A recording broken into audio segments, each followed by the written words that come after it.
Operation Dawood. जब अजीत डोभाल ने लगभग दाऊद को मार ही डाला।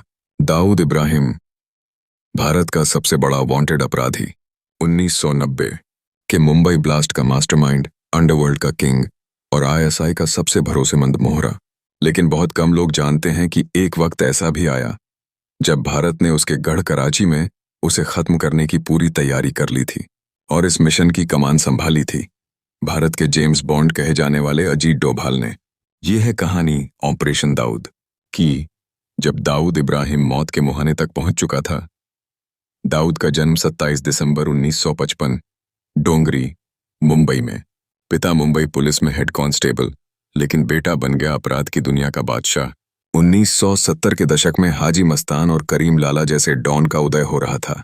दाऊद ने डी कंपनी बनाई और जल्द ही मुंबई का सबसे बड़ा अंडरवर्ल्ड सिंडिकेट खड़ा कर लिया। उसकी पहुंच सिर्फ मुंबई तक नहीं, बल्कि दुबई, पाकिस्तान, मिडिल ईस्ट और बाद में पूरी दुनिया तक फैल गई। 1993 में दाऊद इब्राहिम ने आईएसआई और टाइगर मेमन के साथ मिलकर मुंबई ब्लास्ट कराया। 257 लोग मारे गए, 700 से ज्यादा घायल। यह भारत के इतिहास का सबसे बड़ा आतंकी हमला था और इसके पीछे मास्टरमाइंड था दाऊद इब्राहिम।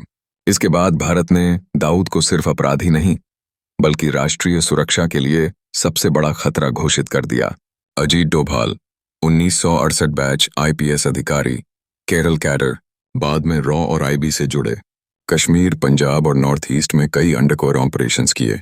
1999 में आईसी 814 हाईजैक मामले में कंधार तक गए। इन्हें भारत का स्पेशल ऑप्स मास्टरमाइंड कहा जाता है। 1990 के दशक के आखिर तक रॉ और आईबी को पक्का इनपुट मिला कि दाऊद कराची में रहता है। वह पाकिस्तान आर्मी और आईएसआई की सुरक्षा में क्लिफ्टन नाम की हाई सिक्योरिटी कॉलोनी में छिपा था।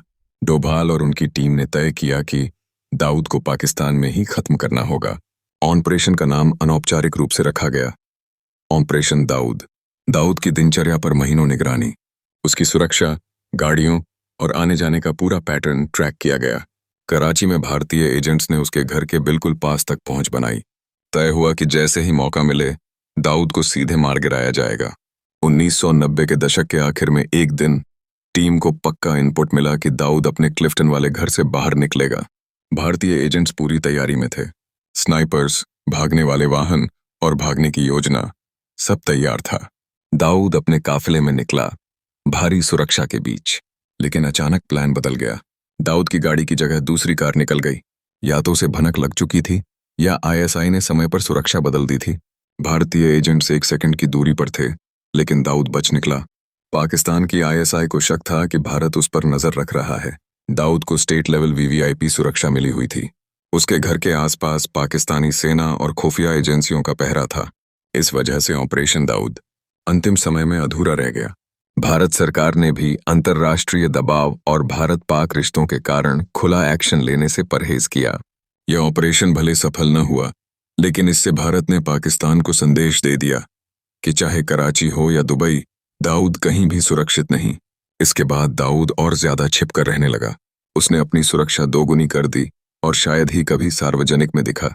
दाऊद की जगह आज भी मिस्ट्री बनी हुई है, लेकिन माना जाता है कि वह अब भी कराची के उसी क्लिफ्टन इलाके में है। अजीत डोभाल आज भारत के राष्ट्रीय सुरक्षा सलाहकार हैं। दाऊद अब भी यूएन और इंटरपोल का मोस्ट वांटेड आतंकवादी है। भारत लगातार पाकिस्तान पर दबाव बना रहा है कि उसे सौंपा जाए, लेकिन पाकिस्तान हमेशा इनकार करता रहा है।